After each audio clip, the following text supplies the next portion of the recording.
नमस्कार दोस्तों, स्वागत है आपका यूएलओ एजुकेशन के यूट्यूब चैनल पर। और आज मैं मनजोत सिंह संडे की शाम को आपके साथ बात करूंगा आइल्स टास्क डिस्क्रिप्टर्स, जिन्हें समझना काफ़ी ज़रूरी है ताकि हम अपनी राइटिंग को इम्प्रूव कर सकें। और आज हम बात करेंगे the prime and the most important task descriptor known as task response.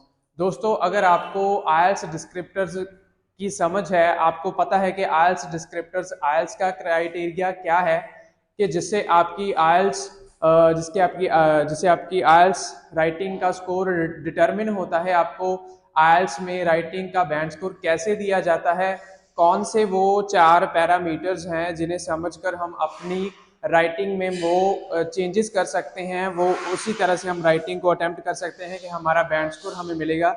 और आइल्स एग्जामिनर, जो आईडीपी के एग्जामिनर्स हैं, वो कैसे हमारे टास्क को किन मापदंडों से जज करते हैं। सो बेसिकली आज का जो पूरा वीडियो है वो हिंदी में शूट होगा, ताकि जो हमारे स्टूडेंट्स जो काफ़ी स्टूडेंट्स थे वो कंप्लेन कर रहे थे सर आप पंजाबी में अक्सर बात करते हैं, एक वीडियो हिंदी में भी आप लेकर आइए। सो उनके लिए स्पेशल तौर पर खासकर हम संडे को इस पूरी वीडियो हिंदी में शूट करेंगे। सो देखेंगे कि टास्क रिस्पॉन्स क्या होता है। हम 5 से स्टार्ट करेंगे, जैसा आप स्क्रीन पर देख सकते हैं।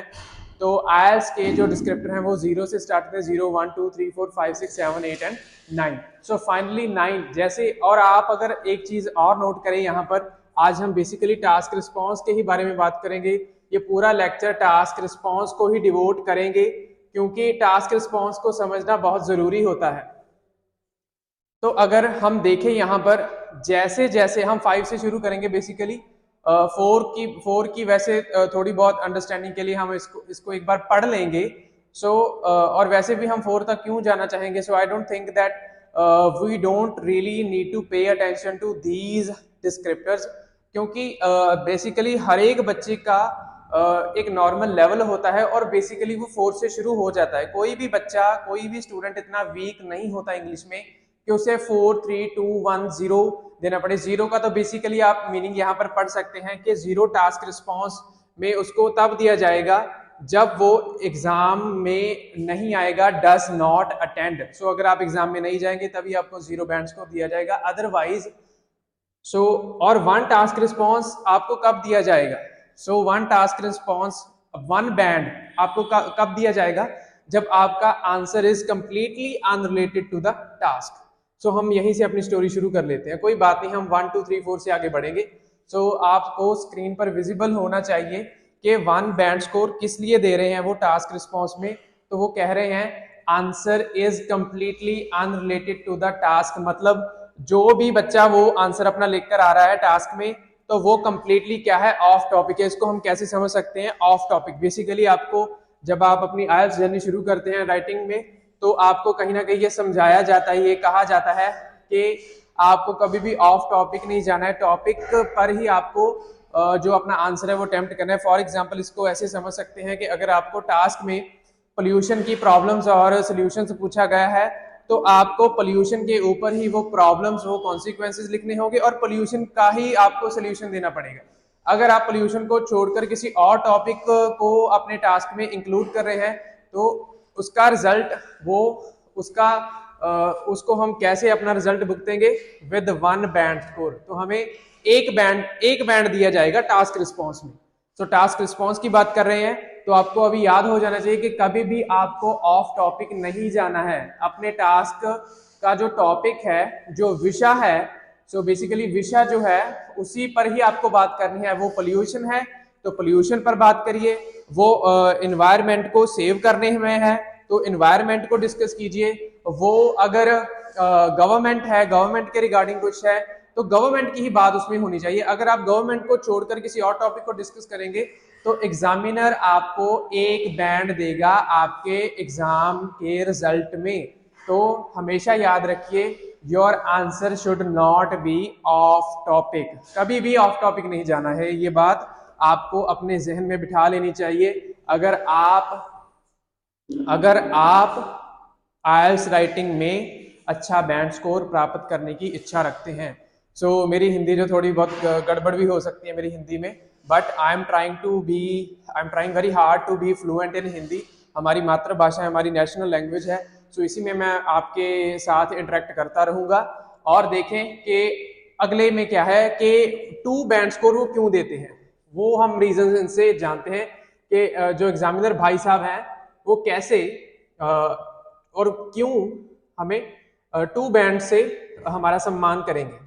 तो वो बेसिकली क्यों है, क्योंकि वो कहते हैं कि देखो आपने टॉपिक के ऊपर लिखा, अब वो हम उस पड़ाव से ऊपर आ चुके हैं, हम ऑफ टॉपिक से ऊपर आ चुके हैं। अगर आपका टास्क ऑफ टॉपिक नहीं टॉपिक है तो आपको 1 बैंड स्कोर मिलेगा। अगर आपको 2 बैंड स्कोर मिल रहा है आपके टास्क में, तो उसका मीनिंग क्या है दोस्तों? उसका मीनिंग है barely responds to the task, barely, rarely, ऐसे हमारे पास मीनिंग्स होते हैं। सो बेयरली का मतलब क्या हो सकता है? Barely responds to the task. Barely क्या हो सकता है? बेयरली का अगर हम इंग्लिश में बात करें तो बेयरली का मीनिंग होता है कि मुश्किल से, मुश्किल से मतलब बहुत कम, मुश्किल से, ओनली जस्ट, ऑलमोस्ट नॉट।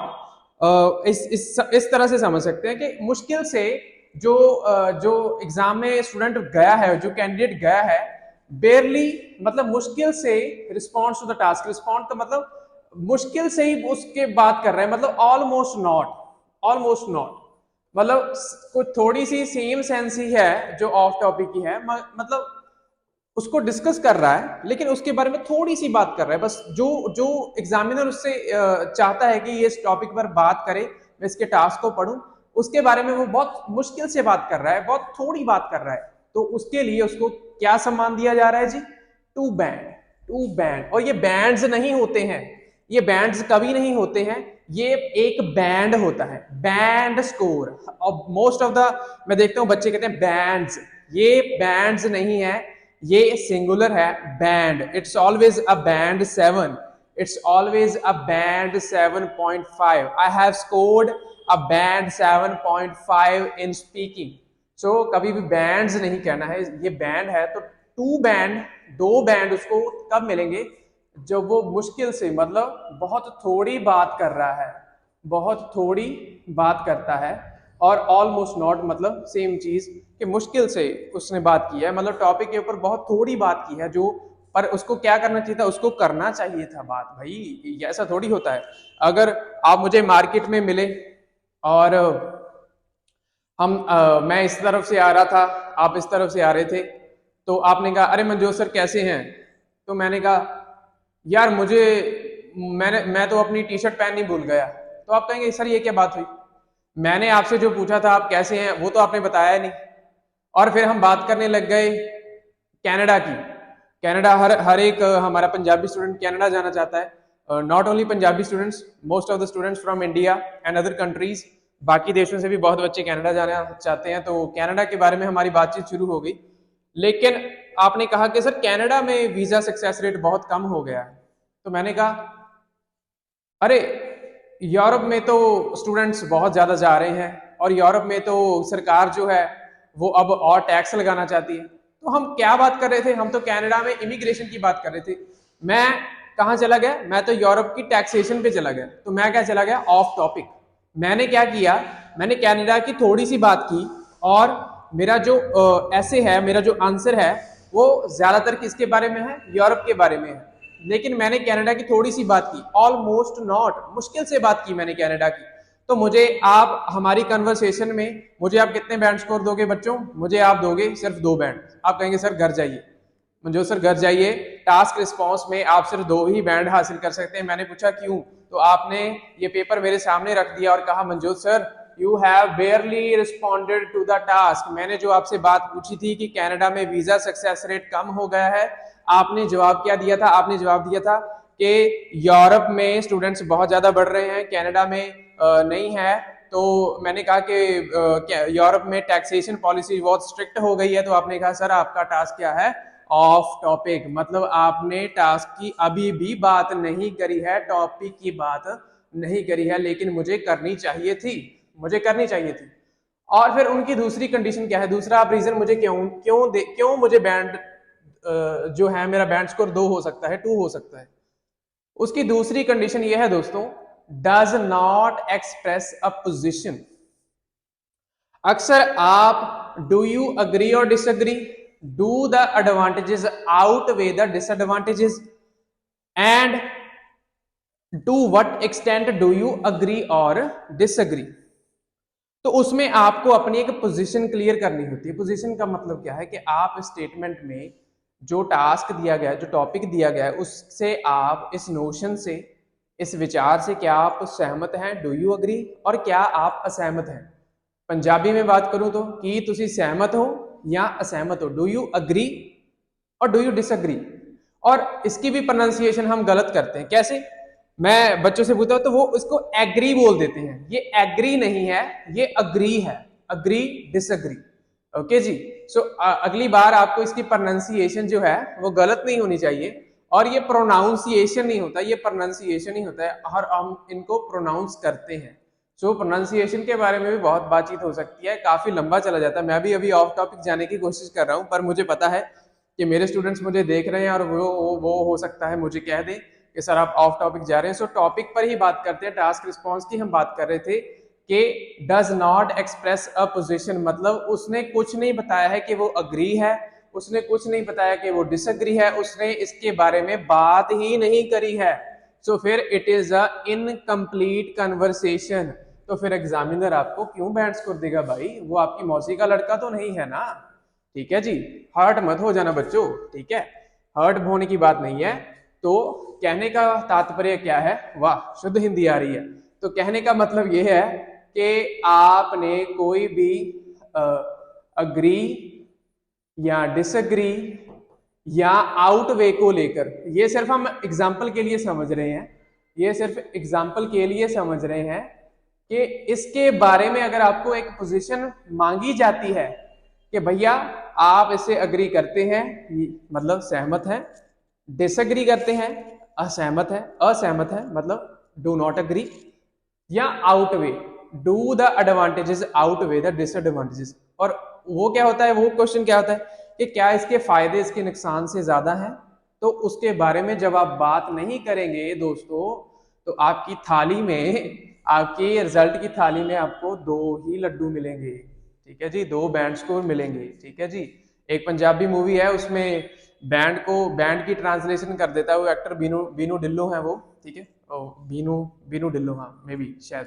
ठीक है, तो वो कहता है, लड़की से पूछता है कि तुम्हारे कितने बाजे आ जाएंगे। सो बैंड, जो बैंड बाजा, सो ऐसा वो उसको मिक्स कर देता है। कहता है आपके कितने बाजे आ जाएंगे बेटा? तो आपके बाजे सिर्फ दो ही आने वाले हैं। तो बारात में आपका कितने, कहीं ना कहीं जो है मजाक बन सकता है। सो बेटर है कि आप हमेशा टॉपिक के ऊपर बात करें, और टॉपिक की पोजीशन में जो मांगी गई है, अगर ऐसा क्वेश्चन आता है agree disagree outweigh advantages outweigh the disadvantages, तो आपको अपनी पोजीशन क्लियर करनी ही चाहिए। क्यों? क्योंकि ये आईएलटीएस के टास्क डिस्क्रिप्टर्स की डिमांड है। इसी को देखकर एग्जामिनर आपके टास्क को जज करता है और पता लगाता है कि आपको कितना बैंड स्कोर देना चाहिए। सो तीसरी कंडीशन क्या है भाई? कंडीशन पे कंडीशन आ रही है। देखो सीधा पहले तो ठीक है, वो तो अटेम्प्ट ही नहीं करा, उसके बारे में तो बात करना ही बेकार है। वन से शुरू करते हैं। वन की वन कंडीशन है, टू की उन्होंने थ्री कंडीशंस दे दी, आगे भी कंडीशंस बढ़ती जाएंगी भैया। तो ये यही खत्म नहीं होने वाला ये किस्सा। सो देखते हैं कि आगे उनकी क्या कंडीशन हो सकती है। और वो क्या कहते हैं? मे, शायद। मे का मतलब आपको क्लियर होगा, ये वर्ड हमने बहुत यूज करा है, मे, शायद। मे, वो जो कैंडिडेट है, the candidate may attempt to present one और टू आइडियाज। वो क्या करेगा? वो कोशिश करेगा प्रेजेंट करने की, मतलब लिखने की। सो इन द डायरेक्ट सेंस में बात कर रहा हूं। टू प्रेजेंट होता है पेश करना, तो पेश कैसे कर रहे हैं आप? लिख कर। May attempt to, the candidate may attempt to present one और टू आइडियाज, एक या दो आइडियाज प्रेजेंट करेगा। पर आगे उसने बट लगा दिया, पर लगा दिया। ठीक है, ये पर लगाया ताकि आपके पर काट सके हम लोग। ठीक है जी। तो पर there is no development, there is no development, तरक्की ही नहीं है, तरक्की ही नहीं है। ये बंदा तरक्की से बहुत दूर निकल चुका है, ये बंदा बैकवर्ड हो गया है, नहीं, इसका ये मतलब नहीं है। डेवलपमेंट किस चीज की डेवलपमेंट, किस चीज की ग्रोथ, किस चीज की डेवलपमेंट, किस चीज की उसने डेवलपमेंट किस चीज को डेवलप करा है, आइडियाज को। तो आइडिया डेवलप नहीं हुए हैं, मतलब आइडियाज समझाए नहीं गए हैं, सीधी सी बात है हमारे पास, समझाए नहीं गए हैं, ठीक है जी। आइडियाज समझाए नहीं गए हैं कि मैं ये आइडिया क्यों दे रहा हूं, इसको एक एग्जांपल से समझ सकते हैं। कैसे? आपको एग्जाम में क्वेश्चन आ गया, what are the reasons of rising pollution.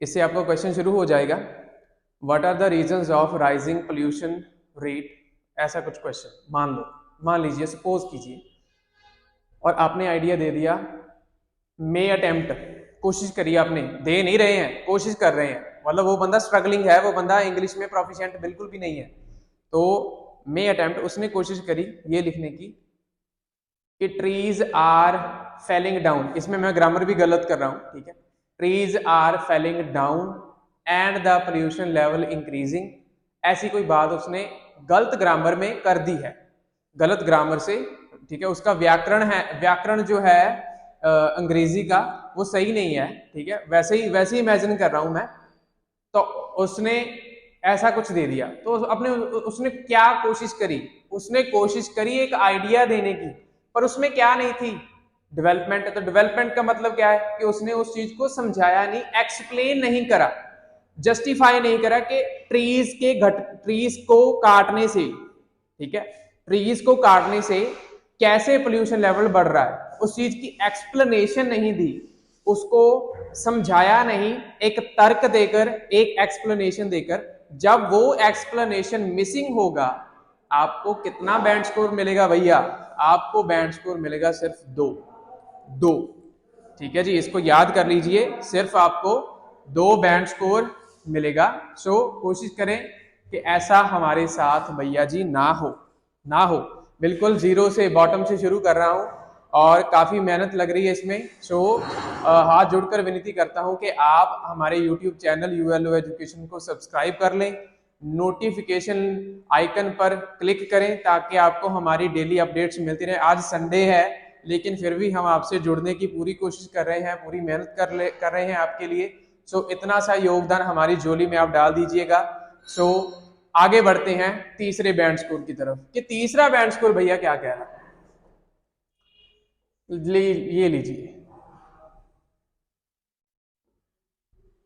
ये लीजिए आपके सामने, आप स्क्रीन पर थोड़ा सा देख सकते हैं ताकि आप खुद भी रीड कर सकें। ये इंटरनेट पर अवेलेबल है, जब आप गूगल पर सर्च करेंगे कि IELTS टास्क 2 डिस्क्रिप्टर्स, तो IELTS की जो ऑफिशियल वेबसाइट है उसका PDF पहले नंबर पर ही होगा, आप वहां से डाउनलोड करके इसको समझ सकते हैं कि ये क्या हो रहा है। सो क्या कह रहा है वो, does not adequately address any part of the task. Adequately का मतलब क्या हो चुका है, एडिक्वेटली का मीनिंग क्या हो सकता है, एडिक्वेट का मतलब क्या होता है, एडिक्वेट का मतलब होता है काफी, बहुत, मतलब बहुत, सेटिस्फाइड, ठीक है, सेटिस्फैक्ट्री। एड्रेस का मतलब अटेम्प्ट करना, any part of the task, any part of the task, task में भी पार्ट होते हैं।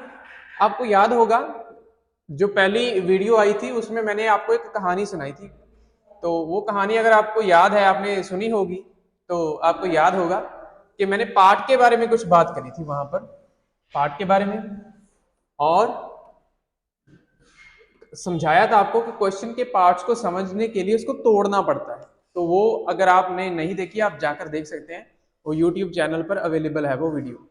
सो डज नॉट, नहीं करता क्या, adequately address any part of the task, adequately address तो करना शुरू कर दिया, अब उसमें इंप्रूवमेंट आनी शुरू हो गई, एड्रेस किया उसने, लेकिन ये एडिक्वेटली नहीं था, तो मतलब ना काफी, मतलब इनसफिशिएंट,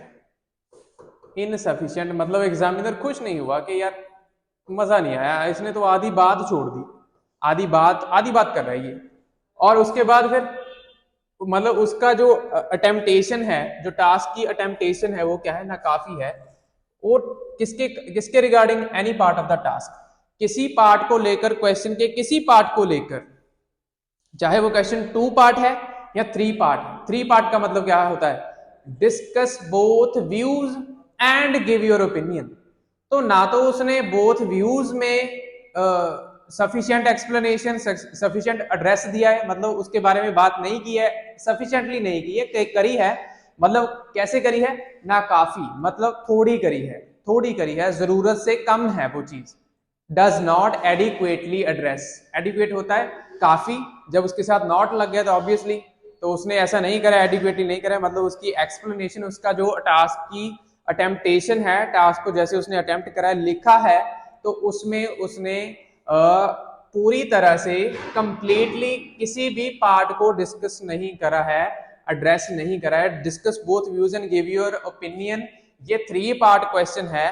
तो अगर आप इन 3 पार्ट्स को लेकर, जो first opinion some people, second opinion जो होता है अदर पीपल का, और थर्ड ओपिनियन आपका लिया जाता है and give your own opinion. हमने इस पर एक वीडियो भी बनाई थी, तो उसमें हमने पार्ट ऑफ द टास्क के बारे में बात की। तो 3 पार्ट क्वेश्चन है, तो अगर आप 3 पार्ट क्वेश्चन के लिए कोई भी जो आपकी अटेम्प्टेशन है, जो लिख रहे हैं आप, उसके बारे में पूरी तरह से जरूरत जो लेवल है पूरी तरह बात नहीं करते, जरूरत से कम करते हैं, इनसफिशिएंट करते हैं, तो आपको कितना बैंड स्कोर आप डिजर्व करते हैं, ओनली 3, ओनली 3, जो कनाडा जाने के लिए तो भाई बिल्कुल भी एक्सेप्टेबल नहीं है। ये तो आपको वो शायद हो सकता है कि मंजूर सर आपके तो 3 बैंड है, यही दरवाजे से मुड़ जाइए, अंदर मत आइए ऑफिस के। सो ऐसा हो सकता है आपके साथ, तो आपके साथ ना हो, इसीलिए हम डिस्कस कर रहे हैं कि टास्क रिस्पांस क्यों जरूरी है, क्यों इंपॉर्टेंट है। सो आप देख सकते हैं कि अगर आप अपने किसी भी पार्ट ऑफ द टास्क को पूरी तरह से, अच्छी तरह से, एडिक्वेटली, मतलब काफी,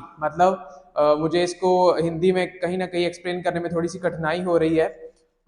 मैं कह सकता हूं कि अगर आप अपने किसी भी टास्क के किसी भी पार्ट को सफिशिएंटली, भरपूर मात्रा में, तो ऐसे कह सकते हैं भरपूर मात्रा में डिस्कस नहीं करते हैं, एड्रेस नहीं करते हैं, तो आपको कितना बैंड स्कोर दिया जाएगा भैया जी, आपको दिया जाएगा 3।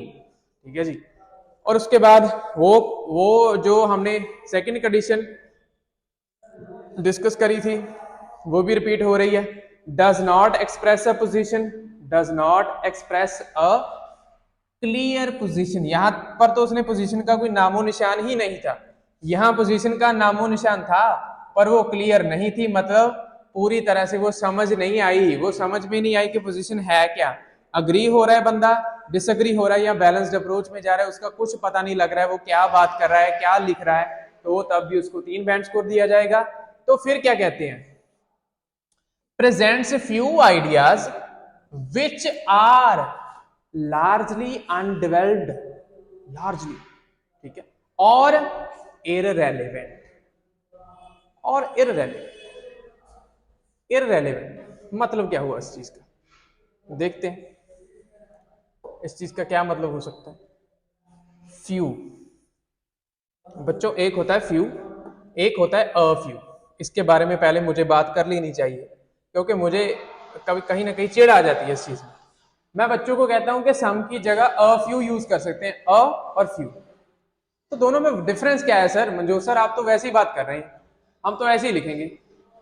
अ फ्यू का मतलब क्या है और फ्यू का मतलब क्या है, क्या मतलब हो सकता है? अपने यहां पर क्या कहा था, डज नॉट एडिक्वेटली एड्रेस, मतलब ना काफी। तो फ्यू का मतलब होता है थोड़ा, जो मात्रा में कम हो, मात्रा, क्वांटिटी, ठीक है, क्वांटिटी को हिंदी में क्या कहते हैं, मात्रा, मात्रा, अरे मुझे याद नहीं आ रहा है, तो आप कमेंट सेक्शन में मुझे बता देना, मुझे पता चल जाएगा।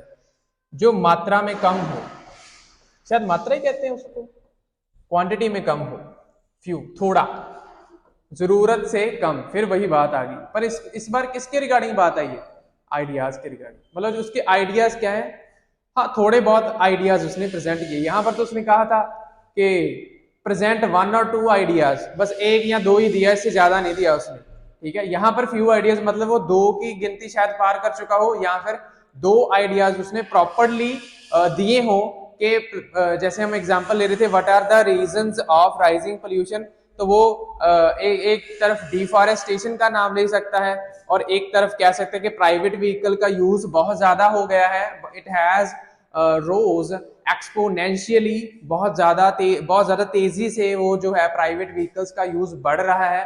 तो ऐसे दो आइडियाज उसने दिए, फ्यू आइडियाज दिए, ठीक है, फ्यू आइडियाज उसने दिए, मतलब पर लेकिन है क्या ये फ्यू का, फिर मीनिंग नेगेटिव क्यों है? क्योंकि इसका मीनिंग मात्रा में कम है, थोड़ा है। तो फिर अफ्यू का मीनिंग क्या हुआ? अफ्यू का मीनिंग है कुछ, इन पंजाबी यू कैन से कुछ, सम। तो ये नेगेटिव वर्ड नहीं है, ये नेगेटिव वर्ड नहीं है। सम की जगह पर आपको अफ्यू यूज कर लेना चाहिए, लेकिन अगर आप फ्यू यूज करेंगे तो कहीं ना कहीं ये क्या हो जाएगा, थोड़ी में चला जाएगा, नेगेटिव में चला जाएगा। तो इसका मीनिंग क्या है? कम। कुछ और कम में मुझे लगता है कि थोड़ा बहुत फर्क तो होगा, there might be a subtle difference, लेकिन फर्क है भैया, फर्क बहुत पड़ता है जिंदगी में। जिंदगी जो है वो कह सकते हैं कलरलेस हो जाती है, जिंदगी जिंदगी बर्बाद हो जाता है हमारा, ठीक है जी। जब आप ऐसे लिखते हैं, आपको कहा जाता है फ्यू लिखो, और आप क्या लिख रहे हैं? फ्यू। को खा जाते हैं आप, ठीक है जी, भूख लग जाती है बच्चों को। सो थोड़े बहुत आइडियाज उस बंदे ने दिए, विच आर लार्जली अनडेवलप्ड, जो बहुत ज्यादा अनडेवलप्ड थे। लार्जली का मतलब काफी ज्यादा, बहुत ज्यादा क्या थे? अनडेवलप्ड थे, उनको तो डेवलप किया ही नहीं, तो उनमें एक्सप्लेनेशन की कमी थी, ठीक है जी। इसका मतलब तरक्की नहीं है यहाँ पे, इसका मतलब क्या है कि लार्जली अनडेवलप्ड थे और इररेलेवेंट थे। अब थोड़ी सी आपसे बात किया कर ली जाए ग्रामर के रिगार्डिंग, मुझे अच्छा लगता है ग्रामर की बात करना आपसे। सो ग्रामर की बात कर सकते हैं आपसे अभी। सो ग्रामर की बात क्या है? ग्रामर की बात है, ये है भैया, ग्रामर की बात, ग्रामर की बात, मन की बात, ग्रामर की बात देखते हैं। ग्रामर की क्या बात हो सकती है यहाँ पे? आपने हिंदी पंजाबी में दो चीजें करी थी जब हम स्कूल में थे। एक तो होते हैं अगेतर,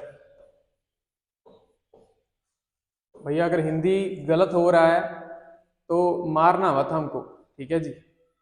हिंदी और पंजाबी दोनों में बात कर रहा हूँ, ठीक है।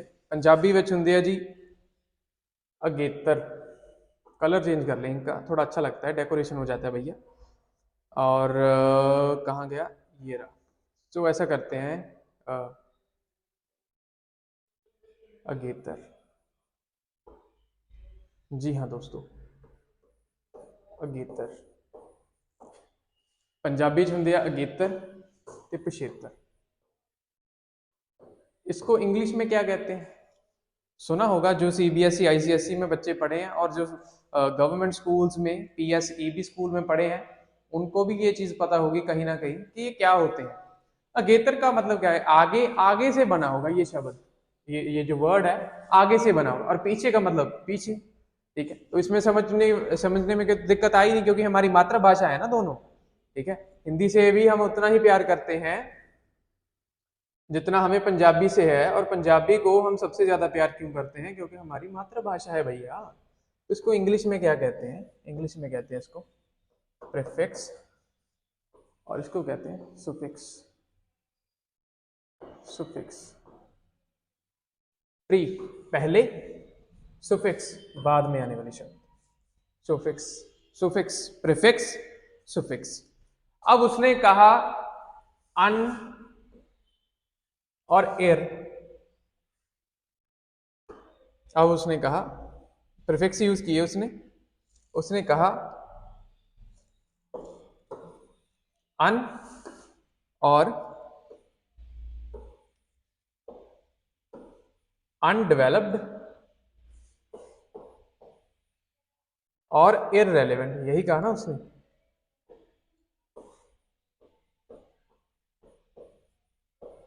Undeveloped, irrelevant. डेवलप की स्पेलिंग सही है? सही होंगे, ठीक है जी। Undeveloped, irrelevant. अब ये क्या हुआ? इसको इसको यूज करने का क्या रीजन है? इसको प्रीफिक्स से उसने क्यों यूज किया यहाँ पे? वो क्यों यूज करना चाहते हैं, उसका मीनिंग क्या है? डेवलपमेंट तो ठीक था, इसको नॉट डेवलपमेंट क्यों लिख दिया उन्होंने? तो रेलिवेंट का मीनिंग क्या है कि उससे मिलता जुलता, डेवलप का मतलब एक्सप्लेन किया हुआ, लेकिन जब इसके सामने ये दो अगेतर आ जाते हैं, अन और एर, तो ये क्या बन जाते हैं? ये नेगेटिव इनका मीनिंग निकल जाता है, मतलब ये रेलेवेंट नहीं है, तो ये अनडेवलप्ड, तो ये रेलेवेंट नहीं है, तो ये डेवलप्ड नहीं है। किसकी वजह से? अन और एर, ये होते हैं प्रीफिक्स। तो याद रखना ये क्या है? एक बात को अच्छे ढंग से कहने के लिए एक डिवाइस है, बस इसको इतना समझ सकते हैं कि अपनी बात को, अगर मैं इसको कहता नॉट डेवलप्ड, मुझे दो शब्द इस्तेमाल करने थे, दो वर्ड्स यूज हो जाते मेरे, लेकिन जब इसको मैं लिखूंगा अनडेवलप्ड, मैं एक शब्द में कह रहा हूं it is not developed, it is undeveloped, it is not developed. तो बेहतर क्या है? बेहतर ये चीज है कि आप कम शब्दों का इस्तेमाल करते हुए अपनी बात रख पा रहे हैं या नहीं। यही बच्चों क्रिएटिविटी होती है, माय डियर स्टूडेंट्स, यही क्रिएटिविटी होती है कि अगर आप अपनी बात को कम शब्दों में सामने वाले के सामने रखते हैं। नॉट डेवलप्ड, तो इसको आप आगे से अनडेवलप्ड लिख सकते हैं, ठीक है जी, अनडेवलप्ड। तो नॉट रेलेवेंट, नॉट रेलेवेंट का मतलब क्या है? रेलेवेंट का मतलब संबंधित, जुड़ा हुआ। ओ स्पेलिंग गलत हो गया भैया हिंदी में, तो संबंधित, तो ये हो गया। तो नॉट का मतलब क्या हो गया? नहीं, मतलब संबंधित नहीं है, मतलब डेवलप्ड नहीं है, तो इसको मैं क्या लिख दिया?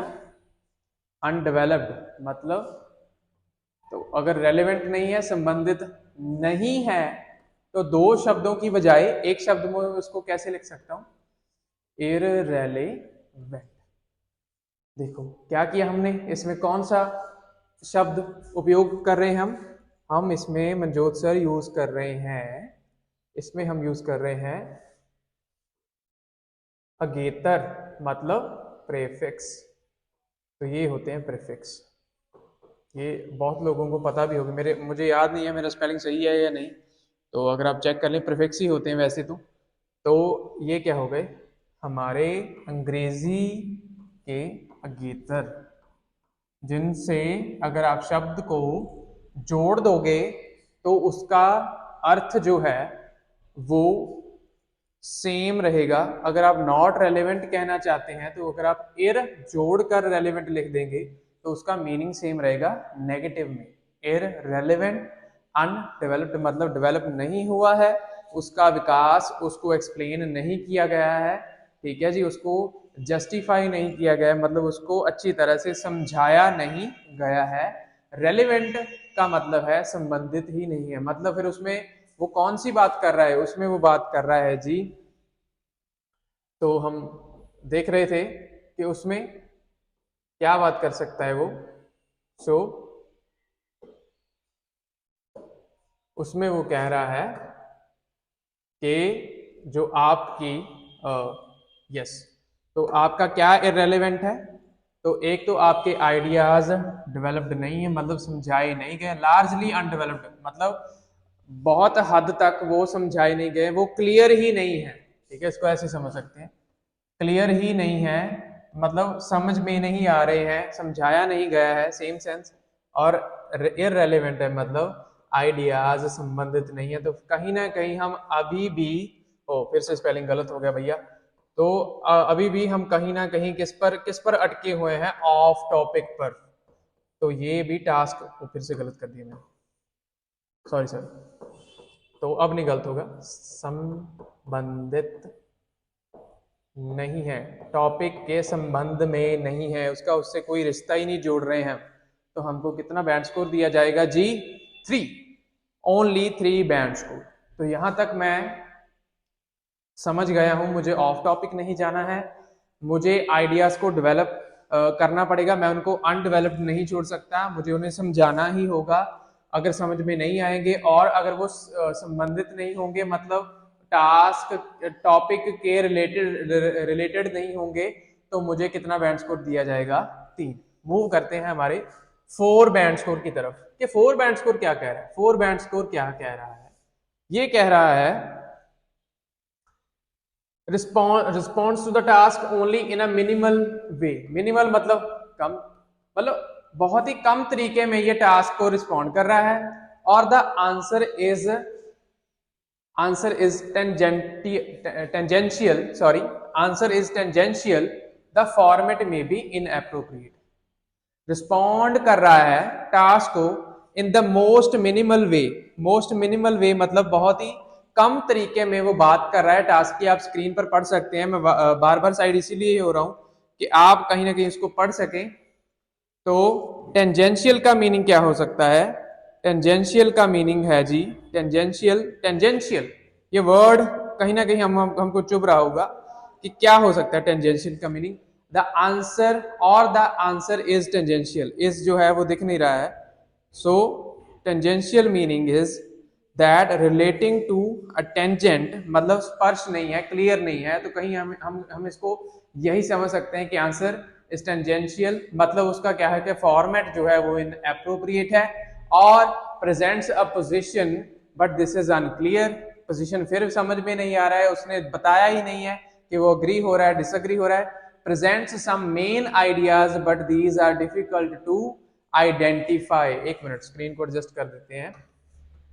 These are difficult to identify. These are difficult to identify and may be repetitive, मतलब एक बात को बार बार घुमा रहा है और फिर irrelevant और फिर not well supported मतलब not well developed। तो फिर कितना बैंड स्कोर मिलेगा? 4। Let's move on to the 5, थोड़ा सा क्विक हो जाएगा। तो हम जो मेन बातें थी वो हम समझ चुके हैं।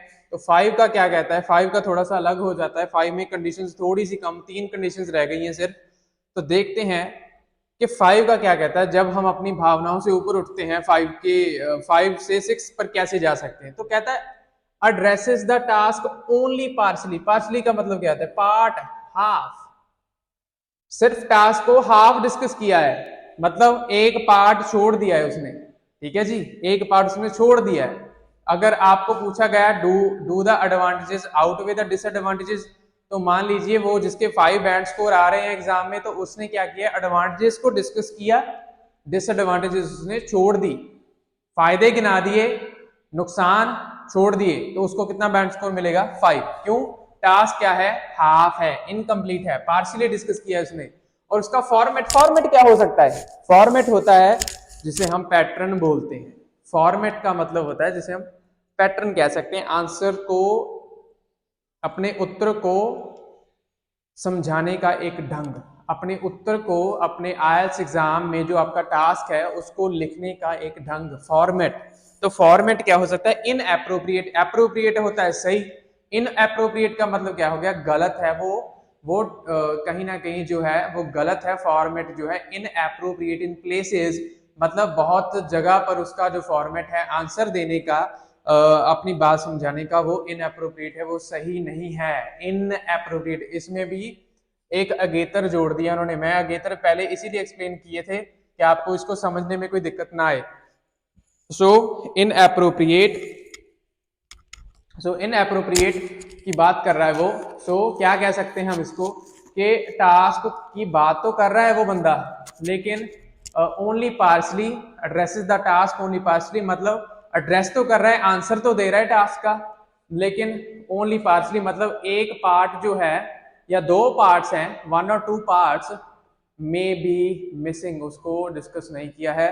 फिर क्या कहते हैं? Expresses a position. अब वो बंदा इंप्रूव कर गया। यहां पर हमने पढ़ा था कि उसकी पोजीशन क्लियर नहीं है, एक्सप्रेसेस द पोजीशन, पोजीशन दे रहा है कि मैं अग्री करता हूं या नहीं करता हूं, तो लेकिन पर the development is not always clear, लेकिन उसकी समझान जो एक्सप्लेनेशन है, जो वो समझा रहा है अपनी बातें जिस तर्क से दे रहा है, वो हमेशा क्लियर नहीं है। जो उसकी एक्सप्लेनेशन है वो क्लियर नहीं है, वो समझ में नहीं आ रही है। There may be no conclusions drawn. तो कंक्लूजन्स क्या होती हैं? कंक्लूजन होता है पहले मेन आइडिया, आपने बात करी कि सॉल्यूशन की, सॉल्यूशन की बात करी आपने, या रीजन की बात करते हैं जहां हम थे। आपने कहा कि the main reason of increasing pollution rate is the deforestation. Okay, ये आपका मेन आइडिया हो गया। अब आपको इसे क्या करना है, डेवलप करना है, इसको एक्सप्लेन करना है। एक्सप्लेन आपने कैसे किया? एक्सप्लेन आप ऐसे कर सकते हैं, the main reason behind the increasing rate of pollution या increasing levels of pollution is deforestation. Today क्या हो रहा है, in many parts of the world trees are cut down for building houses, for setting up factories and for agriculture. आपने क्या किया कि आजकल जंगल को काटा जा रहा है, फॉरेस्ट को काटा जा रहा है, क्या करने, सेटअप करने के लिए, घर बनाने के लिए, फैक्ट्रीज बनाने के लिए, और क्या करने के लिए, एग्रीकल्चर के लिए। आपको ये जानकर शायद आश्चर्य ना हो कि हमने खेती की जमीन कैसे ली है, हमने जंगल को काटा है भाई। ठीक है, हमारा जो फूड सिस्टम है वो इसी पर निर्भर करता है कि हमने जंगल को काटा और फिर उस जमीन को यूटिलाइज करना शुरू कर दिया फार्मिंग के लिए, वहां से प्रोड्यूस हो रहा है। तो आपने ये एक्सप्लेनेशन दे दी। उसके बाद आपने कहा, अब एक्सप्लेनेशन असल में आती है कि पेड़ काटे जा रहे हैं। तो आपने कहा एज वी नो, जैसे हमें पता है, एज वी नो या as it is a fact that, ये पता है सबको, ये फैक्ट है, ये सच है। क्या है? As it is the fact that trees are the main source of oxygen levels. So as the forest areas are being cleared, ऐसे भी कह सकते हैं, are being cut down, as the forests are cut down, so the oxygen level is decreasing in the atmosphere, so therefore, अब जब वो therefore आएगा तब हम क्या प्रेजेंट कर रहे हैं, अपनी conclusion. therefore this is the main factor behind rising air pollution levels। Oxygen की बात करी हमने, पहले उन्हें बताया कि इसका मेन रीजन क्या है। मैं आपको लिखकर समझा सकता हूँ, लिखकर ज्यादा समझ आएगा। हम फिर से व्हाइट बोर्ड की तरफ जाते हैं। ठीक है जी, हम कहाँ थे जी, व्हाइट बोर्ड की तरफ जाते हैं कि व्हाइट बोर्ड में हमने क्या डिस्कस करा था। बात करें कंक्लूजन की, कंक्लूजन कहां पर आता है, कि उसकी आइडिया की क्या कंक्लूजन हो सकती है। ये कंक्लूजन वो नहीं है जो आप बिल्कुल बाद में लिखते हैं, वो भी हो सकती है, वो भी कंक्लूजन हो सकती है। बेसिकली ये आइडियाज से रिलेट करती है। जैसे कि आपने कहा कि, ब्लैक कर लेते हैं इसको,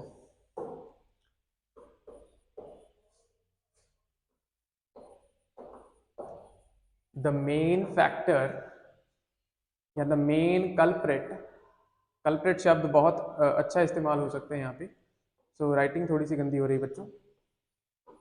द मेन, ठंड बहुत हो गई है ना, यहाँ पर ठंड आ रही है। ठीक है जी, तो आप कहने मुझे सर बहाने मत बनाइए। द मेन, आपकी राइटिंग वैसी गंदी है। द मेन फैक्टर या कल्प्रिट बिहाइंड, किसके लिए, या ऑफ यूज हो सकता है। The main culprit behind the increasing या राइजिंग, बहुत सिनोनिम्स जो होते हैं इंक्रीज के यूज हो सकते हैं, levels of pollution is deforestation. मैं एक बार चेक कर लेता हूं कि आपको मेरी राइटिंग समझ आ रही है या नहीं आ रही, मुझे चेक करना पड़ता है। तो मैं समझता हूं जी, हाँ क्लियर हो रहा है हमको। ठीक है जी, the main pollution is deforestation. अब आपने इसको कैसे एक्सप्लेन किया कि it is a fact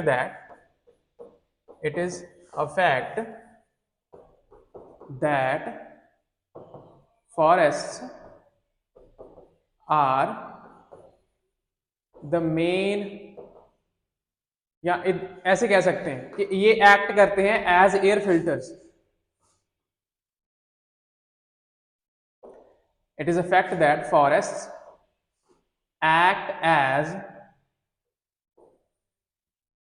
natural air filters. काफी इजी टॉपिक है, इसमें बहुत बात हो सकती है, तो ये सिर्फ समझने के लिए लिख रहा हूं मैं।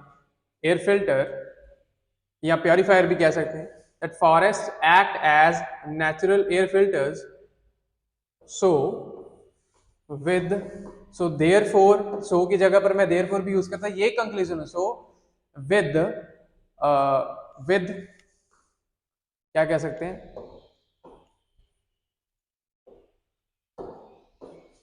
सो विद फॉरेस्ट एरियाज या forestry, forest, so with forest felling, with forest felling at an alarming rate, दरख्त को काटा जा रहा है उसको आप फेलिंग भी कह सकते हैं, ठीक है जी, एट एन अलार्मिंग रेट, तो क्या हो सकता है, तो at an alarming rate comma, ठीक है जी, यहां पर अगर चाहते तो फुल स्टॉप भी यूज कर सकते थे। So at an alarming rate the pollution level is rising, यहां पर हम ऐसे कह सकते हैं the pollution levels are rising. ये होता है कि मैंने अपने पॉइंट को, मेन आइडिया मैंने क्या दिया था, मेन फैक्टर मैंने क्या दिया था, rising increasing levels of pollution, वो क्या है, वो है डिफॉरेस्टेशन। मतलब डिफॉरेस्टेशन, इसमें भी प्रीफिक्स का यूज हो रहा है। देखो अगर मैं इसको ऐसे कहता is that trees are cut down, तो वो कितना लंबा चला जाता। तो एक प्रीफिक्स यूज करके मैंने एक शब्द में अपनी पूरी स्टोरी बता दी कि दरख्त को, जो हमारे पेड़ हैं वो काटे जा रहे हैं, इस डिफॉरेस्टेशन। और जैसे ये it is a fact that, ये तो हमको पता ही है, जो हमारे पेड़ हैं वो नेचुरल फिल्टर है, वो नेचुरल प्योरीफायर है, क्यों, वो ऑक्सीजन देते हैं, वो सबको पता है, वो बताने की लोड़ नहीं है, हम यहाँ पर जरूरत नहीं है वो, क्योंकि हम यहाँ पर साइंस नहीं डिस्कस कर रहे हैं, हम तो यहाँ पर एक लैंग्वेज टेस्ट दे रहे हैं। तो वो क्या हो सकता है, it is a fact that जो फॉरेस्ट है, जो जंगल है, वो एक्ट करते हैं। एक्ट का मतलब क्या है, एक्टिंग नहीं, वो क्या रोल प्ले कर रहे हैं, वो क्या रोल प्ले कर रहे हैं, क्या कॉन्ट्रीब्यूशन दे रहे हैं, तो वो उनका फंक्शन क्या है। एक्ट का मतलब वो फंक्शन, इसकी जगह पर फंक्शन वर्ड भी आ सकता था, उनका फंक्शन है as natural air filters. So वो नेचुरल एयर फिल्टर हैं। So with forest falling at an alarming rate, alarming rate पर बहुत ही जबरदस्त, अब हम कह सकते हैं बहुत ही जबरदस्त काउंटिंग में, जब वो पेड़ काटे जा रहे हैं, अरे मेरी राइटिंग बहुत गंदी आ रही है यार, माफ कर देना, तो समझ में आ रही होगी, मैं आस करता हूँ ये समझ में आ रहा होगा। With forest falling at an alarming rate the pollution levels are rising, तो पोल्यूशन लेवल क्या हो रहे हैं, राइज हो रहे हैं। तो मैं अपनी बात को फिर कहां पर ले गया, मैंने उसको जस्टिफाई किया दोस्तों। कैसे जस्टिफाई किया, मैंने बताया अपने एग्जामिनर को कि देखो भैया, मैंने यहां पर ये बात करी थी कि क्यों इंक्रीजिंग लेवल्स ऑफ पोल्यूशन के पीछे मुख्य दोषी कौन है, मुख्य कारण क्या है, मुख्य कारण है डिफॉरेस्टेशन। और वो क्या है, वो उसकी मैंने यहाँ पर एक्सप्लेनेशन दी, क्या दी मैंने, डेवलपमेंट, जिसके बारे में हम बात कर रहे हैं। तो डेवलपमेंट के बारे में ये होती है, ये सारा एरिया डेवलपमेंट का ही है, अपने पॉइंट को जस्टिफाई करना, अपने पॉइंट को समझाना। तो मैंने कहा ये जैसे पता, ये एक फैक्ट है, हमको पता है, और ये हमको पता है कि जितने ज्यादा पेड़ होंगे हवा उतनी ही शुद्ध होगी, उतनी ही साफ होगी, उतनी ही सांस लेने में हमको हम कह सकते हैं कोई मुश्किल नहीं होगी, हम बहुत ही आराम से जो सांस ले सकते हैं, फ्रेश एयर ले सकते हैं, ताजी हवा ले सकते हैं। किन की वजह से, फॉरेस्ट की वजह से। सो यूएल एजुकेशन के पास एक नेचर पार्क है, यहाँ पर बहुत सारा पेड़ लगा हुआ है, तो हमारे पास शुद्ध हवा पहुंच रही है। शुद्ध हवा पहुंचना एक आज के जमाने में एक बहुत बड़ा वरदान है। सो बात को लंबी ना करते हुए मैंने कहा कि ये एयर फिल्टर्स हैं। अब जब क्या कर रहे हैं, so with forest falling at an alarming rate, बड़े जबरदस्त रेट पर, स्पीड पर पेड़ काटे जा रहे हैं, तो उससे क्या हो रहा है, हमारा पोल्यूशन लेवल जो बढ़ रहा है। क्योंकि फिल्टर क्या हो रहे हैं, जिन्होंने हवा को साफ रखना था उनको तो काट रहे हैं, तो हवा गंदी होगी ना। फिल्टर का क्या होता है, गंदगी को साफ करना। जब पेड़ ही नहीं बचेंगे तो हवा में से गंदगी कौन साफ करेगा, मनजोत सर नहीं, या आप नहीं, कोई नहीं कर सकता, वो पेड़ ही कर सकते हैं।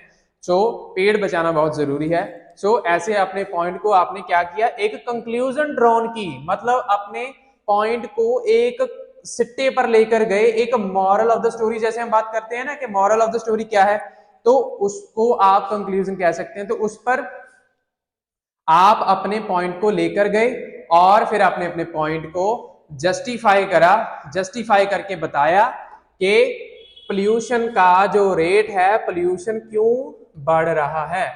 सो बात करें हमारे जो टॉपिक पर थे हम लोग टास्क रिस्पॉन्स में, तो उसमें जो 5 जिसको बैंड स्कोर दिए जा रहे हैं, तो भैया जी उसने क्या करा है, उसने तो जीना मुश्किल कर दिया एग्जामिनर का। तो वो क्या कहने लगा कि there may be no conclusions drawn, ऐसी कंक्लूजन उसने दी ही नहीं। Presents some main ideas but these are limited, वो कम हैं, वो नाकाफी हैं, जैसे हम डिस्कस कर रहे थे, एंड नॉट सफिशिएंटली डेवलप्ड, जैसे हम करके हैं उसने वैसा नहीं किया। And there may be some irrelevant detail, मतलब ऑफ टॉपिक तो अब भी आपका पीछा नहीं छोड़ रहा है गाइज। जब तक आप अपने टॉपिक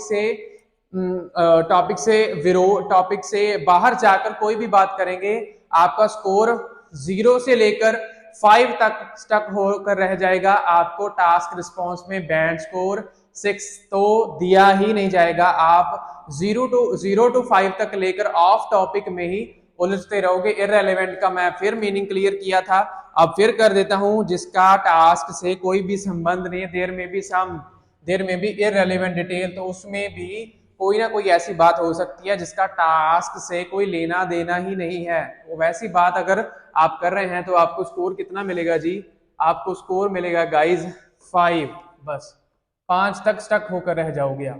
क्या करोगे जिंदगी में? जिंदगी में ये सब करने के लिए पैदा हुए हो क्या? नहीं मनजोत सर, हम जिंदगी में बड़े काम करेंगे, हम आपका कहना मानेंगे, हम आज से शपथ लेते हैं। कहीं ना कहीं आप कह सकते हैं कि सौगंध खाते हैं कि आज से के बाद ऑफ टॉपिक नहीं लिखेंगे, टॉपिक से बाहर नहीं जाएंगे। जो भी टॉपिक जिस तरीके में भी होगा, अगर पोल्यूशन पर है तो सिर्फ टास्क में सिर्फ और सिर्फ पोल्यूशन की ही बात हो, उसके अलावा उसमें मनी, उसमें गवर्नमेंट आ सकता है, चलो पोल्यूशन वो आपके आइडियाज पर डिपेंड करेगा। तो पोल्यूशन के अलावा जो भी आप बात करनी होगी, वो उसका एरिया क्या होगा? उसका एरिया होगा वो टॉपिक, वो विषय। ठीक है जी, वो विषय, सॉरी स्पेलिंग में मुझे लगता है फिर गलत हो गए मेरे यार, हिंदी थोड़ी सी वीक है, माफ कर देना दोस्तों। कोशिश करूंगा हिंदी भी थोड़ी थोड़ी सीखूंगा। वैसे सीख तो रहे थे हम जब स्कूल में थे, उसके बाद आज काफी टाइम बाद हिंदी में बात कर रहा हूँ। विषय के स्पेलिंग ऐसे होते हैं, मुझे याद है। विषय के बारे में ही बात करूंगा। पंजाबी ਦੇ ਵਿੱਚ ਜੇ ਗੱਲ ਕਰੀਏ ਤਾਂ ਵਿਸ਼ੇ ਤੇ ਹੀ ਗੱਲ ਕਰੂੰਗਾ, ਟੌਪਿਕ ਤੇ ਹੀ ਗੱਲ ਕਰੂੰਗਾ। ਮਨਜੋਤ ਸਰ ਮੈਂ ਅੱਜ ਤੋਂ ਸਹੁੰ ਖਾਣਾ, ਸਹੁੰ ਖਾਣ ਵਾਲਾ ਬੰਦਾ ਵੈਸੇ ਝੂਠਾ ਹੁੰਦਾ, ਪੰਜਾਬ ਦੇ ਵਿੱਚ ਕਹਾਵਤ ਹੈ ਸਹੁੰ ਨਹੀਂ ਖਾਣੀ ਦੋਸਤੋ। ਆਪਾਂ ਕੀ ਕਰਨਾ ਵਾ ਜੀ, ਆਪਾਂ ध्यान रखना वा, we have to pay attention. हमें इस चीज का बड़ा ध्यान रखना पड़ेगा कि मेरे टास्क में कोई ऐसी बात ना हो, कोई ऐसी डिटेल ना हो जो क्या हो, इररेलेवेंट, मतलब संबंधित ना हो टास्क के बारे में, टास्क के बाहर ना जाए, ऑफ टॉपिक ना जाए। आस करता हूं कि 0 to 5 तक आप समझ चुके होंगे कि क्या हो सकता है। आगे बात करेंगे 6। आपको टास्क रिस्पॉन्स में 6 कब मिलेंगे दोस्तों? 6 आपको कब दिए जाएंगे?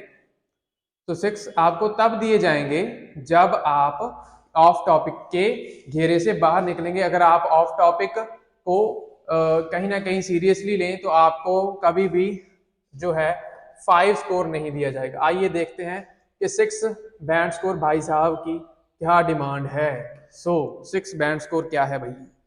6 बैंड स्कोर, क्या बात है, क्या बात है। 6 band score addresses all parts of the task, सारे पार्ट्स के बारे में बात कर रहे हैं। पार्ट्स का मैंने आपको मीनिंग क्लियर करवाया था। Discuss both views and give your own opinion. 2 views को डिस्कस किया है उसने, अपना ओपिनियन भी दे। ये सिर्फ मैं एक क्वेश्चन को एग्जांपल लेकर समझा रहा हूँ, इससे सारे क्वेश्चंस के पार्ट्स जो हैं डिफरेंट होते हैं। जैसे कई बार 2 क्वेश्चन भी मर्ज हो सकते हैं, तो पार्ट्स जो हैं वो इंक्रीज डिक्रीज होते रहते हैं। बस आपको डिस्कस बोथ व्यूज और गिव योर ओन ओपिनियन, जो 3 पार्ट क्वेश्चन है, उसकी एग्जाम्पल से आपको समझ लेना चाहिए कि address all parts of the task का मीनिंग क्या है। कि आपने हर एक हिस्से के बारे में जो भी आपसे पूछा गया है क्वेश्चन में कि एडवांटेजेस क्या है, डिसएडवांटेजेस क्या है, तो अग्री करते हैं, डिसएग्री करते हैं, वो सारे डिस्कस किए हैं। तो आपको क्या मिलेगा? 6 बैंड स्कोर, जो हमारा कनाडा वीजा के लिए बहुत जरूरी है, राइट। चलो बात करते हैं जी आगे ऑल दो सम पार्ट्स में be fully covered than others, ये बहुत ही समझने वाली बात है। यहां पर कहीं ना कहीं अगर जो हमारे आइल्स ट्रेनर्स हैं वो चेकिंग को बहुत ही लूजली, मैं कह सकता हूं लूज एंड्स में लेकर चले जाते हैं। मतलब कहने का मतलब क्या है कि 6 बैंड स्कोर उस बच्चे को दो जिसने ऑफ टॉपिक नहीं लिखा है। मतलब टॉपिक के ऊपर जितनी भी उसने बातचीत करी है वो सारी टॉपिक के ऊपर है, टॉपिक में कोई भी इररेलेवेंट डिटेल नहीं है, तो उसको 6 बैंड स्कोर मिलेंगे। लेकिन उसमें एक रिलैक्सेशन दे दी इसने, अपनी कंडीशन में एक कहीं ना कहीं रिलैक्सेशन दे दी। रिलैक्सेशन क्या है, छूट क्या है, इसमें छूट क्या है कि सम पार्ट्स में भी फुली कवर्ड देन अदर्स, कुछ पार्ट जो है उसके बारे में उसने फुली कवर किया होगा, उसको पूरी तरह डिस्कस किया होगा।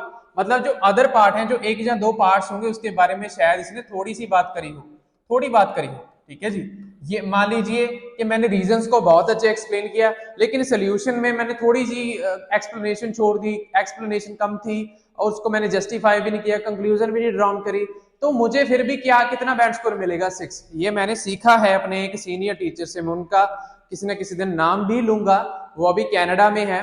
तो उन्होंने मुझे समझाया था, मैंने पहले दिन पेपर्स उठाए mock test on the very first day of my teaching profession. मैंने पहले दिन सारी शीट्स उठाई और मैंने देखता क्या, अरे ये क्या बात हुई, अरे इसको 4.5 दे दो, 3.5, 2.5 वगैरह वगैरह देता गया। लेकिन तब मेरे सीनियर ने देखा ये क्या कर रहा है, उसने मुझे समझाया, उसने ये शीट मेरे सामने खोल ली, कहने लगा देख कि ये है आइल्स टास्क डिस्क्रिप्टर, तो इसको पढ़। पहले मैंने इसको पढ़ा तो मुझे बाद में समझ में आया, अरे ये क्या कर दिया, इस बच्चे को तो टास्क रिस्पॉन्स में 6 मिलना था, मैंने इसको कितना दिया 4, 5। तो 5 की कंडीशन क्या है, ऑफ टॉपिक। ऑफ टॉपिक तो है ही नहीं ये टास्क, तो मैं इसको क्यों दे रहा हूँ, मैं इसको जस्ट इसलिए जज कर रहा हूँ इसकी ग्रामर गलत है। अरे नहीं, चेकिंग ऐसे नहीं होती भैया। अगर आप टास्क डिस्क्रिप्टर्स को पढ़ लेंगे, आपको लगेगा आइल्स बैंड, आइल्स में राइटिंग तो ऐसे बैंड्स को ले सकते हैं ऐसे, और ले भी सकते हैं ऐसे, अगर आपके पास राइट गाइडेंस हो, आपके पास पूरी इंफॉर्मेशन होनी चाहिए। सो बात करें तो फिर क्या कहता कि हाँ ठीक है, कहता वो कह रहा ठीक है भाई साहब, भाई जी ठीक है कि कहता सारे पार्ट्स दी उन्हें गल कीती आ, ਜਿਹੜੇ कुछ पार्ट आ वो फुली कवर्ड है, मतलब उन्होंने पूरे रज के एक्सप्लेनेशन दी है उन्हें। पर कई अदर्स पार्ट, मतलब 2-3 पार्ट या कुछ पार्ट क्वेश्चन ਇਹੋ ਜਿਹੇ हो सकते हैं जिन्होंने उन्हें थोड़ी एक्सप्लेनेशन दी है, थोड़ा डिफाइन किया, पर फिर भी उन्होंने बैंड स्कोर कितने मिलणगे, 6 मिलणगे जी। तो most of the IELTS teachers मैं बैंड ਕੱਟਦੇ ਦੇਖੇ ਨੇ, ਤਾਂ ਮੈਨੂੰ ਲੱਗਦਾ ਕਿਤੇ ਨਾ ਕਿਤੇ ਚੀਜ਼ ਬਹੁਤ ਗਲਤ ਹੋ ਰਹੀ ਹੈ ਬੱਚਿਆਂ ਦੇ ਨਾਲ। ਉਹਨਾਂ ਨੂੰ 5.5 ਨਹੀਂ, ਉਦੋਂ ਫਿਰ ਉਹਨਾਂ ਨੂੰ 6 ਦੇਣੇ ਚਾਹੀਦੇ ਜੇ ਉਹਨਾਂ ਦਾ ਸਾਰੇ ਦਾ ਸਾਰਾ टास्क ਕੀ ਆ टॉपिक ਤੇ ਲਿਖਿਆ ਹੋਇਆ। मतलब ਹੁਣ ਆਪਾਂ ऑफ टॉपिक ਦੇ दायरे ਤੋਂ बाहर निकल चुके हैं। मतलब 6 बैंड स्कोर, ये लक्ष्मण रेखा है भैया, ये लक्ष्मण रेखा है, इससे नीचे नहीं आना है, ये ऑफ टॉपिक है। यहां पर ऑफ टॉपिक नाम का एक रावण है, ठीक है जी, इसको ऐसे समझ लीजिए। जो हिंदी में मेरे स्टूडेंट्स हैं तो वो हमारी रामायण से बहुत कुछ सीख सकते हैं। ये ऑफ टॉपिक रावण है भैया, तुम सीता माता की जगह पर हो, ठीक है जी, सीता मैया की तरह तुम भी धर्म संकट में पड़ सकते हो। ये ऑफ टॉपिक का रावण तुमको लेने आएगा, लेकिन ये लक्ष्मण रेखा खींच चुके हैं।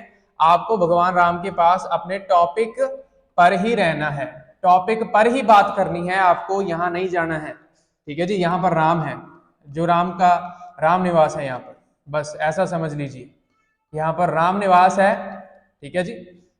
अरे क्या बात है, धर्म की बातें हो रही हैं आज, धन्य हो गया मैं तो, ये लेक्चर देकर धन्य हो गया प्रभु। ये देखिए, ठीक है जी, पंजाबी च जे गल करिए, ऑफ टॉपिक वाल नहीं जाना दोस्तों आपां, ठीक है जी। तो आपां इत्थे रहना। आ लक्ष्मण रेखा देख लो खिंची गई है इत्थे, ठीक है जी। जे जाओगे इत्थे तो रावण लै जाऊगा चक के, बैंड स्कोर मिलने भुल जाओ, ठीक है जी। फिर 14 साल फिर वेट करनी पऊगी, 14 साल का बनवास और लंबा हो जाऊगा, 14 साल का जो बनवास है और लंबा हो जाएगा। सो राम निवास, राम के चरणों में रहना है। राम क्या है कि टॉपिक पर ही बात करनी है, राम क्या है कि टॉपिक पर ही बात करनी है, टॉपिक के अलावा कोई बात नहीं करनी है।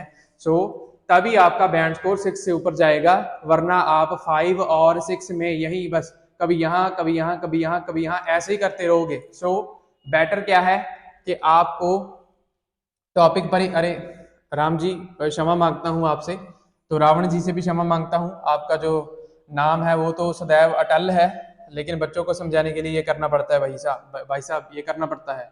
तो अगर बात करें अगली कंडीशन की, अगली शर्त की, तो ये बेसिकली शर्तें ही हैं। प्रेजेंट्स अ रेलेवेंट पोजीशन, पोजीशन उसकी रेलेवेंट है, सही है, टास्क के रेलेवेंट है, क्लियर है। आपने पहले पढ़ा था अनक्लियर पोजीशन, ठीक है जी, अनक्लियर पोजीशन, लेकिन अब उसकी पोजीशन रेलेवेंट है, मतलब सही है, ढुकवी है। पंजाबी च गल करें तो ढुकवी है, ਉਹਦੀ पोजीशन सही आ, वो वाकई उस चीज ते ढुक रहा वा, ठीक है जी,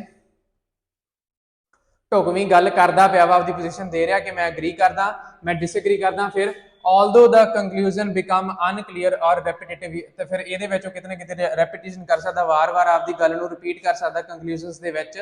सो बात करें कि उनकी जो कंक्लूजन्स हो सकती हैं वो कहीं ना कहीं थोड़ी बहुत कम, उसमें थोड़ी बहुत कमी आ सकती है। मतलब अब उसने क्या करना शुरू कर दिया है, अब उसने इन भावनाओं से ऊपर उठना शुरू कर दिया है, अब उसने इंप्रूवमेंट करनी शुरू कर दी है।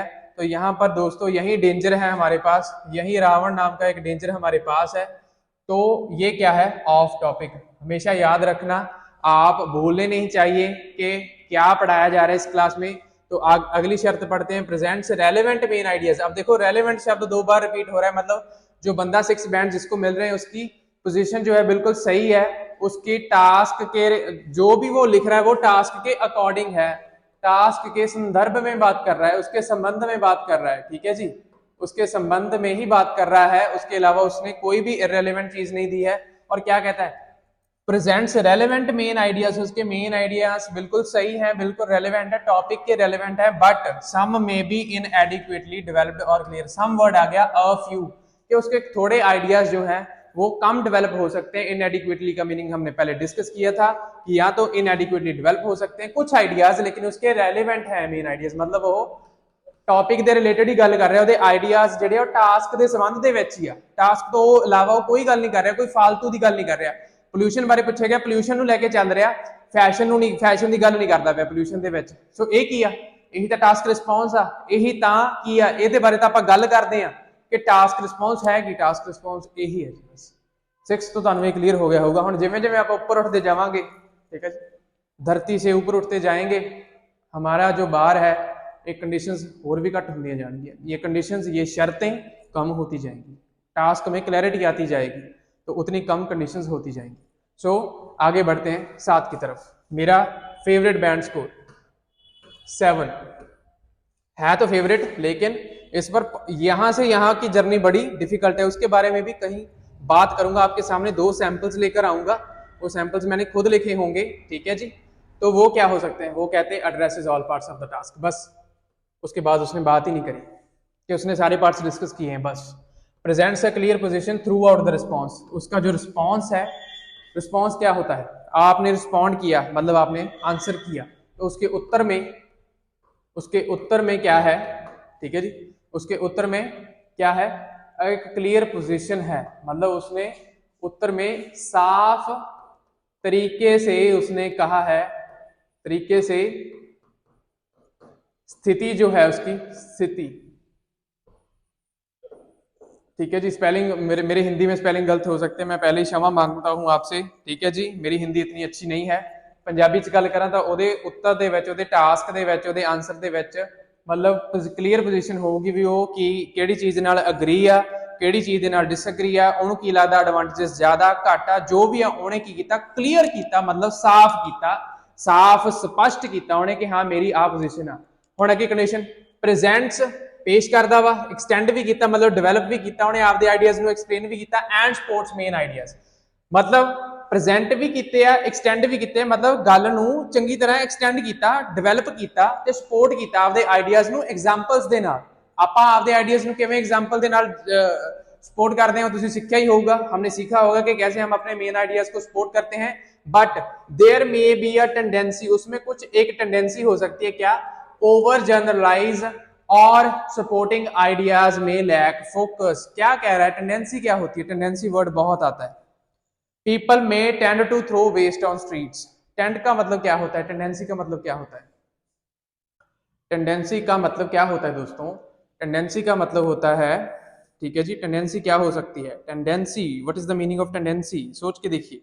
People tend to throw waste on streets, क्या हो सकता है टेंडेंसी का मीनिंग, टेंडेंसी होता है प्रवृत्ति, हिंदी में बात करें तो प्रवृत्ति, तो पंजाबी ਦੇ ਵਿੱਚ ਉਹਦਾ ਕੀ मीनिंग हो सकता दोस्तों?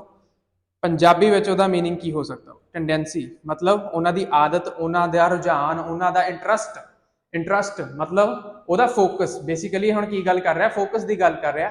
ओवर जनरलाइज मतलब कुछ ज्यादा ही ਉਹਨੂੰ एक्सप्लेन करता ਪਿਆ, ज्यादा ही ਉਹਦੇ ਵਿੱਚ ਖੁੱਭ ਗਿਆ। एंड सपोर्टिंग मेन आइडियाज में लैक फोकस। हाँ थोड़ा बहुत ਉਹਦਾ ਜਿਹੜਾ फोकस आ आसे पासे जा सकता, पर मेन चीज की है addresses all parts of the task, clear position, supports main ideas आदि आइडियाज ਨੂੰ सपोर्ट करता। आ ਤਾਂ बस रिलैक्सेशन है बस, ठीक है जी। ये तो रिलैक्सेशन है भी हाँ ਉਹਦੇ टास्क ਦੇ ਵਿੱਚ आ कमियां हो सकती ने, ये कमियां हो सकती हैं उसके टास्क में, बस और कुछ नहीं है, और कुछ भी नहीं है इसमें, ठीक है जी। सो 8 पर जाते हैं। 8 का क्या मीनिंग हो सकता है? 7, 8 और 9 में क्या फर्क होता है? ये इस पर भी ये देखिए सिर्फ दो ही कंडीशंस रह गई हैं यहाँ पे।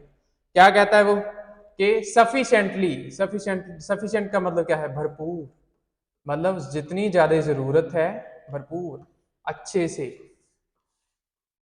से, पूरी तरह से क्या करता है वो? Addresses all parts of the task. यहाँ देखिए सिर्फ उसने all parts of the task को एड्रेस किया। वहां पर उसने कहा था 6 पर उसने कहा था सम पार्ट्स में भी fully covered than others addresses all parts of the task. यहाँ मतलब इतने सफिशिएंटली नहीं है। जब आप अपने आइडियाज को सफिशिएंटली एड्रेस करोगे आपको कितना बैंड स्कोर दिया जाएगा? 8। मतलब पूरी तरह से आपने उस आइडिया को, एक आइडिया को उठाया, डिफॉरेस्टेशन को उठाया, पूरी उसमें बात की, पूरी जान डाली कि उसमें उसको जस्टिफाई कर सकूं, आपको कितना बैंड स्कोर मिलेगा? 8, ठीक है जी। इंप्रूवमेंट तो presents a well developed response. Develop response क्या है? जो उसका उत्तर है क्वेश्चन के प्रति वो पूरी तरह से डेवलप किया जा चुका है, पूरी तरह से एक्सप्लेन किया जा चुका है to the question with relevant extended and supported ideas. मतलब जो कमियां इसमें थी वो इसमें नहीं है, ठीक है जी। सो 9 पर जब हम आ जाते हैं, 9 पर जब आकर बात करें, ठीक है जी, 9 पर क्या हो सकता है? 9 पर वो कहते हैं, देखिए जी, सफिशिएंटली, फुली। तो इनमें दोनों में डिफरेंस क्या हुआ? डिफरेंस थोड़ा सा डिफरेंस रह जाता है इनमें। सो थोड़ा सा डिफरेंस कहीं ना कहीं रह गया होगा, ठीक है जी, थोड़ा सा डिफरेंस है इसमें। Fully addresses all parts of the task, sufficiently मतलब भरपूर मात्रा में, तो यहां पर क्या है? पूरी तरह से addresses all parts of the task, पूरी तरह से डिस्कस किया। प्रेजेंट्स अ फुली वर्ड फिर रिपीट हो गया। Develop position in the answer to the question with the relevant, fully extended and well supported ideas. मतलब क्या है? आज हमने क्या सीखा? तो उसके कितने आएंगे? 9 आएंगे। जो सिरमौर, जो सबसे ऊपर जो चरम सीमा है बैंड स्कोर देने की, वो है 9।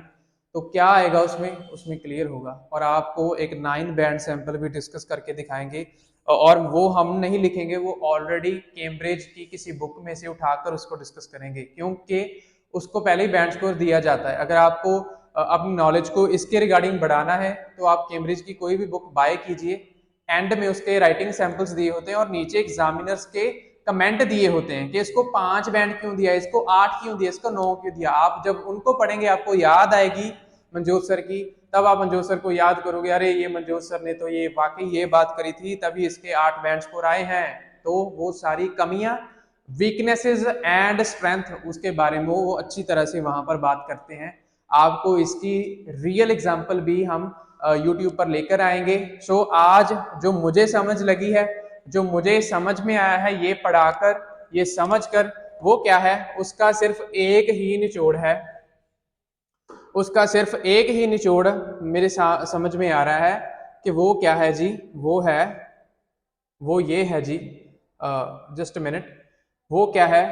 तो मैं एक ग्राफ के माध्यम से ये समझ सकता हूं, एक ग्राफ के माध्यम से मैं समझ सकता हूं।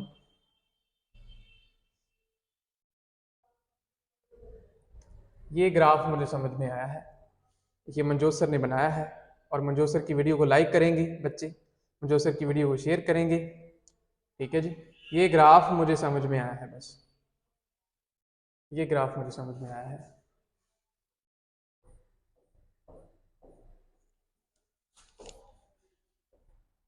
जीरो, 1, 2, 3, 4, 5, 6, 7, 8, 9। ये क्या है? ये बैंड स्कोर है मेरा, राइटिंग में बैंड स्कोर है, बैंड्स नहीं है, तो ये क्या है भाई साहब, ये है मेरी क्लैरिटी। जितना ज़्यादा टास्क आपका क्लियर होगा उतना ज़्यादा आपका बैंड स्कोर हायर होगा, उतना ज़्यादा बैंड स्कोर हायर होगा। ये देखो, ये मुझे लगता है ये बेसिकली एक डिफिकल्ट पड़ाव है, बस यही एक डिफिकल्ट पड़ाव। और ये क्या था, यहाँ पर जाकर हमारा ये लक्ष्मण रेखा थी, ये मैं लिख देता हूँ, याद रहेगा आपको, लक्ष्मण। हिंदी में बात कर रहे हैं। देखो आयल्स को मातृभाषा में क्यों नहीं समझ सकते, बहुत लोग समझते हैं अरे ये तो इंग्लिश है, इसको पंजाबी में हिंदी में कैसे, अरे मंजोत सर कर सकते हैं, जिसको समझ नहीं मंजोत सर के पास मोगा में यूएल एजुकेशन में आ जाइए, सब समझा देंगे आपको क्या होता है। ठीक है जी, गुरूर नहीं है किसी बात का, अपनी मातृभाषा अपनी कल्चर पर मुझे गर्व है कि मैं पंजाब हिंदुस्तान से बिलोंग करता हूँ, और हमारी भाषा, अगर हमें विदेशी भाषा को समझना है तो पहले अपनी जड़ें मजबूत करनी पड़ेंगी। जो पेड़, जिस पेड़ की जड़ें डूंगी होती हैं, मजबूत होती हैं, वो काटा तो जा सकता है लेकिन वो कभी गिरेगा नहीं, और जिसकी जड़ें कमजोर हैं वो एक दिन आंधी में कहीं ना कहीं मार खाएगा, वो गिर जाएगा। सो ये बेसिकली क्या है, क्लैरिटी है। जितना स्पष्ट, साफ और स्पष्ट आपका उत्तर होगा, आपका बैंड स्कोर जो है, ठीक है जी, उतना ही हायर होगा, उतना ही आपका ग्राफ जो है। तो ये लक्ष्मण रेखा हमने खींची थी, तो लक्ष्मण रेखा का मतलब क्या था, यहाँ पर ऑफ टॉपिक नाम का एक रावण है। बस जितना टाइम आप ऑफ टॉपिक लिखते रहेंगे आपका बैंड स्कोर 5 से ऊपर नहीं जाएगा, आप 6 तक पहुंच नहीं सकेंगे। और जिस दिन आप आप यहाँ पर आ जाएंगे, राम निवास में आ जाएंगे, भगवान राम के पास चले जाएंगे, और वो क्या है, टॉपिक के ऊपर जब आप लिखना शुरू करेंगे, तो टॉपिक के ऊपर जब आप लिखना शुरू करेंगे तो आपके बैंड स्कोर यहाँ 6, 7, 8, 9, बस यहीं तक आपकी एक जर्नी है। सो आस करता हूँ कि आपको ये वीडियो समझ में आई होगी। आज का जो लेसन है आपके लिए काफ़ी जो है यूजफुल रहा होगा। सो काफ़ी समय हो गया है, सो हम आज यहीं पर जो है अपनी क्लास को फिनिश करते हैं। ठीक है जी, आज के लिए I think this was really a good lecture. तो मुझे जो समझ में आया उसको आप एक ग्राफ में समझ सकते हैं कि अगर ये सब ऑफ टॉपिक का एरिया है, बस आप यहीं पर कहीं ना कहीं यहीं से यहीं उलझ रहे हैं। जिस दिन आप टॉपिक के ऊपर बात करना शुरू कर देंगे अपने टास्क में, कोई भी इररेलेवेंट डिटेल, जो आपके ऐसी डिटेल, ऐसी बात जो आपके टास्क से जुड़ती नहीं है, वो उसको आप नहीं करेंगे, तो क्या होगा, आपका बैंड स्कोर ऊपर उठना शुरू होगा। आप 6, 7, 8, 9 ये जर्नी आपकी उस दिन शुरू होगी जब आप यहाँ पर पहुंचेंगे। ऑफ टॉपिक लिखना बंद कर देंगे, बस ऑफ टॉपिक लिखना बंद करेंगे। और जैसे जैसे आपकी क्लैरिटी बढ़ेगी, आपका स्कोर भी बढ़ेगा। सो आस करता हूं कि आशा है मुझे कि आपको अच्छी तरह से टास्क रिस्पॉन्स का मीनिंग क्लियर हुआ होगा।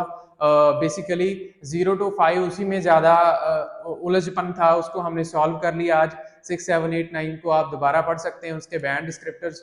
अगर आपको फिर भी ऐसा लग रहा है कि थोड़ी बहुत कमी रह गई, मुझे ये समझ में नहीं आया, तो कमेंट सेक्शन में ज़रूर बताएं। हम फिर आपसे जुड़ेंगे, हम आपके मुश्किलों का समाधान आपके सामने रखने के लिए तत्पर हैं। सो UL एजुकेशन के YouTube चैनल को सब्सक्राइब कीजिए और बेल आइकन को क्लिक कीजिए ताकि आपको हमारी अपडेट्स मिलती रहें, इमिग्रेशन अपडेट्स मिलती रहें, वीज़ा अपडेट्स आपको मिलती रहें। जल्दी हम एक शो लेकर आ रहे हैं, वीज़ा विचार में मिस्टर स्पीकर सिंह, हरकीरत सिंह ये बात करेंगे कि कैसे जो वीज़ा अपडेट्स हैं वो चेंजेस आ रहे हैं, वीज़ा ट्रेंड्स में कैसे कनाडा और दूसरी कंट्रीज जो चेंजेस लेकर आ रहे हैं। So UL Education is going to be a big organization, big firm in the future. So हम आपका योगदान चाहते हैं, इस वीडियो के बदले आपका एक थोड़ा सा साथ चाहते हैं, थोड़ी सी आपसे मदद चाहते हैं कि आप चैनल को जरूर सब्सक्राइब कीजिए। इतनी बातें करता हुआ मैं आपसे अलविदा चाहता हूँ, आपसे विदा लेता हूँ इस क्लास से। So that's all for the day. Thank you so much for watching our YouTube video. That's all for the day. Thank you so much. Waheguru ji का खालसा, वाहिगुरु जी की फतेह।